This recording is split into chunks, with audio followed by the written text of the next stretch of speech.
தேர்தலுக்கான வாக்கு எண்ணிக்கை உதகை அரசு பாலிடெக்னிக் கல்லூரியில் நடைபெற இருக்கிறது. அது குறித்த விவரங்களை வழங்குவதற்காக நம்முடைய செய்தியாளர் ஐயாச்சாமி இணைந்திருக்கிறார். அவரோடு பேசலாம். ஐயாச்சாமி, இப்ப அங்க வாக்கு எண்ணிக்கைக்காக என்னென்ன ஏற்பாடுகள் செஞ்சிருக்காங்க? இப்ப விரைவாக அந்த முடிவுகளை தெரிவிக்கிறதுக்காக அந்த முகவர்களுக்கான கட்டுப்பாடுகளோட என்னென்ன ஏற்பாடுகளை பண்ணியிருக்காங்க?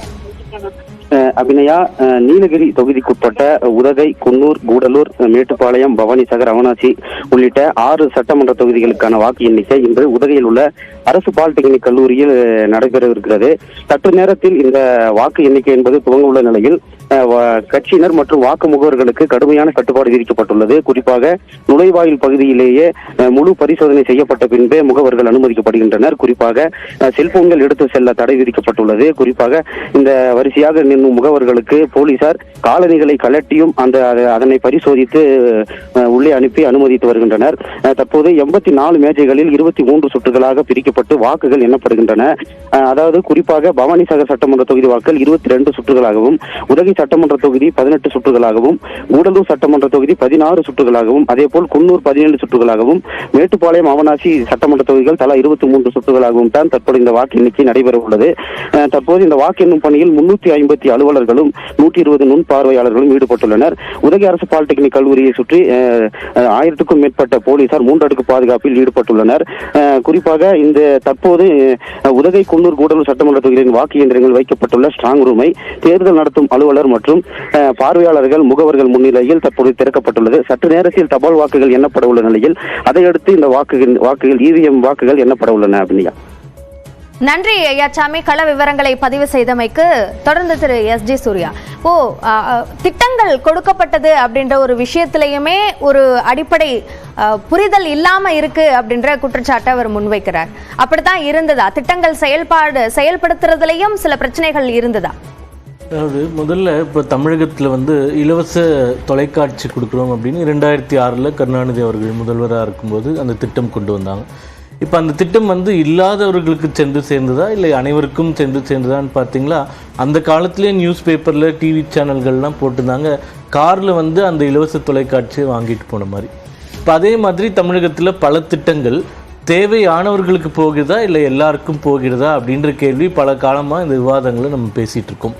ஆனால் நாங்கள் சொல்லக்கூடிய அந்த திட்டங்கள், நலத்திட்டங்கள் அப்படின்னு சொல்கிறது குறைந்தபட்சம் இல்லாதவர்கள். இப்போ 55 கோடி மக்களுக்கு இலவசமாக ஜன்தன் அப்படின்ற ஒரு வங்கி கணக்கு துவங்கப்பட்டிருக்கின்றதுனால் வங்கி கணக்கு இல்லாதவர்களுக்கு, கழிப்பறைகள் இல்லாதவர்களுக்கு கழிப்பறை கட்டி கொடுக்கணும் மத்திய அரசு திட்டமாக இருந்தால் கூட அதை எக்ஸிக்யூட் பண்ணக்கூடிய அத்தாரிட்டி மாநில அரசாங்கம் தான். உதாரணமாக தமிழகத்தில் மாநில அரசாங்கம், கலெக்டரு, பிடிஓ அவர்கள்கிட்ட தான் இந்த முழு அதிகாரமும் இருக்குது. அவர்கள் பயனாளிகளை தேர்ந்தெடுத்து அவர்களுக்கு இந்த பணத்தை ரிலீஸ் செய்யணும் அப்படின்றது தான் திட்டம். அப்போது நம்ம கொண்டு வந்திருக்கக்கூடிய திட்டங்கள், குறிப்பாக நாங்கள் சொல்லக்கூடிய அந்த 5-6 திட்டங்கள், இலவச குடிநீர் இணைப்பு கொடுக்கறதுக்கு ஜல் ஜீவன் திட்டம் அப்படின்னு சொல்கிறோம். வீடு இல்லாதவர்களுக்கு ஆவாஸ் யோஜனான்னு சொல்லிட்டு அனைவருக்கும் வீடு திட்டம்னு சொல்கிறோம்.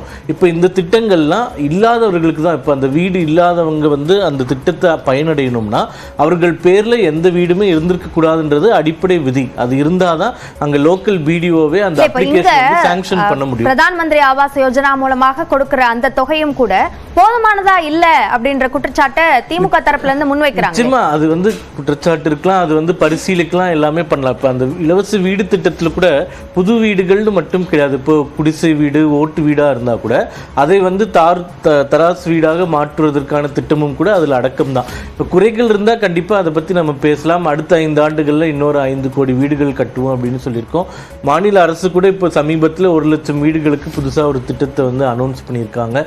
அதில் சென்ட்ரல் கொலாபரேஷன் இருக்கா இல்லையா அப்படின்றத நம்ம பார்க்கணும். பட் நாங்கள் சொல்வது என்னவென்றால், கிட்டத்தட்ட இப்போ பிஜேபி ஆட்சி மோடி அவர்கள் வந்தோடனே ஸ்மிருதி இரானி அவர்கள் மனிதவள மேம்பாட்டுத்துறை அமைச்சராக இருந்தாங்க. அப்போ அவங்க 6 மாதத்தில் ஒரு டார்கெட் ஃபிக்ஸ் பண்ணாங்க. என்ன ஃபிக்ஸ் பண்ணாங்கன்னா, இந்தியாவில் இருக்கக்கூடிய அனைத்து அரசு கல்லூரிகள், பள்ளிகள், அது மாநில அரசாகவும் இருக்கலாம், மத்திய அரசாகவும் இருக்கலாம், எந்தெந்த இடங்களில் கழிப்பறை இல்லையோ அதற்கு முதல் கட்டமாக போர்க்கால அடிப்படையில் எல்லா அரசு பள்ளி கல்லூரிகளில் கழிப்பறைகளை கட்ட வேண்டும்னு ஒரு திட்டம் கொண்டு வந்து அந்த ஸ்வச் பாரத் அபியானுக்கு கீழே இந்த திட்டம் செயல்படுத்தப்பட்டது. தமிழகத்தில் கூட ஆயிரக்கணக்கான கழிப்பறைகள் அந்த திட்டத்தின் மூலம் கட்டப்பட்டது. இப்போ தமிழகம் நம்ம வளர்ச்சியடைந்த மாநிலம் தான் இல்லைன்னு சொல்ல, ஆனால் இங்கே கூட பள்ளி கல்லூரிகளில் கழிப்பறை வசதிகள் இல்லாமல் பல இடங்கள் இருந்தன.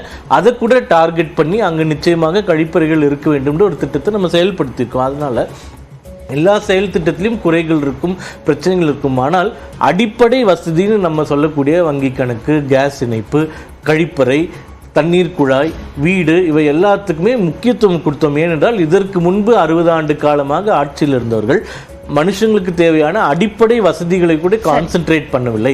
அதை நாங்கள் முதல் அஜெண்டாவாக எடுத்து கான்சென்ட்ரேட் பண்ணி குறிப்பிட்ட சதவீதத்தில் இந்தியா முழுக்க ஓப்பன் டெஃபிகேஷன் ஃப்ரீயா பல டிஸ்ட்ரிக்ட்ஸ் வந்து நம்ம மாற்றி இருக்கிறோம். ஆகையால் முதல் கட்டமாக இந்த அடிப்படை வசதிகளை மக்களுக்கு கொண்டு சேர்வதற்கான முயற்சிகளை செய்யறதுக்கு இவ்வளவு ஆண்டுகள் போய்விட்டது அப்படின்றது தான் உண்மை. ஓகே, சொல்லுங்க திரு ஆனந்த். இவ்வளவு ஆண்டுகள் அடிப்படை வசதியை செய்யறதுக்கே போயிடுச்சுன்னா அதுக்காக ஒவ்வொருத்தருக்கும் 50 வருஷமா கொடுக்க முடியும் ஒரு ஆட்சி காலத்துக்காக? என்ன பேச்சு இது? 5 வருஷத்துல நீங்க என்ன பண்றீங்க? இப்படி பாருங்களேன், 5 வருஷம் பிளஸ் 5 வருஷங்கிறது 160 மாசம் ஆகுதா? ஆனால் தமிழ்நாட்டில் 3 வருஷம் தான் ஆயிருக்கு நம்முடைய முதல்வர் பதவி ஏற்று. ஆனால் எத்தனை நலத்திட்டங்களை உருவாக்கி காட்டி இருக்கிறார், செயல்படுத்தி காட்டி இருக்கிறார், வெற்றி பெற வைத்திருக்கிறார். இந்த மாதிரி ஒரு டேட்டாவை கொடுங்கன்னா திரும்ப திரும்ப அவங்க முழு பூசணிக்காய் சோத்துல மறைச்சிட்டு ஸ்மிருதி இரானி இருந்தப்போ கழிப்பறை கட்டினாங்க பள்ளி கல்லூரியில் அப்படின்னா ஏற்கனவே இருந்திருக்கும் நிச்சயமாக. அதில் கூடுதலாக கழிப்பறைகள் கட்டி இருக்கலாம் தமிழ்நாட்டில். அதனால முதல் கழிப்பறையே இவங்க வந்து தான் கட்டினாங்க. அதுவும் ஸ்மிருதி இரானி எப்படிப்பட்ட வல்லமை வாய்ந்த அமைச்சருங்கிறது எல்லாருக்கும் தெரியும். மகளிர் மற்றும் குழந்தைகள் நல அமைச்சராக இருக்கும்போது கூட பெண்களை கதற கதற வன்புணர்வு செய்தாலும் வாய மூடிட்டு இருப்பாங்க. ராகுல் காந்தியை தோற்கடிக்கிறது பேசாதீங்க. இப்ப அவங்க நினைச்சிட்டு இருந்தாங்க தன்னோட வாழ்நாள் அஜெண்டாவாக திரும்பவும் ராகுலை தோற்கடிக்கணும் அப்படின்னு.